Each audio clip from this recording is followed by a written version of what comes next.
হলো ভাই গরিবের স্টুডিও। দেখুন স্টুডিও আমি ঘুরিয়ে দেখাচ্ছি। এখানে পুরো জল উঠে গেছে আর এখানে বসেই আমি ভিডিও করতে আসি। এই দেখুন নিচে আমার পুরো জল উঠে গেছে আর এটাই আমি ফোনটা ভালোভাবে ধরছি, কারণ নিচে পড়ে গেলেই জল। দেখছেন কি অবস্থা, তারপরও কষ্ট করে ভিডিও তৈরি করি। এই যে দেখুন কি একটা অবস্থা। আমি পিছনে গিয়ে আপনাদের দেখাচ্ছি পুরো বিষয়টা, রুমটা আমি দেখাচ্ছি। এই দেখুন একেবারে জলে তলিয়ে গেছে। এখানে বসে এই পাশে একটা বাগান, এখানে বসে আমি ভিডিও তৈরি করি।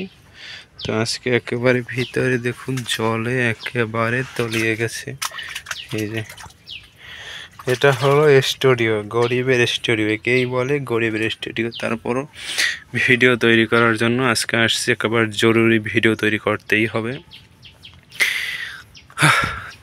আর ওই পাশে খাল রয়েছে, বড় খাল, তার জন্য একেবারে জল উঠে গেছে, এটা সব ইয়ে হয়ে গেছে।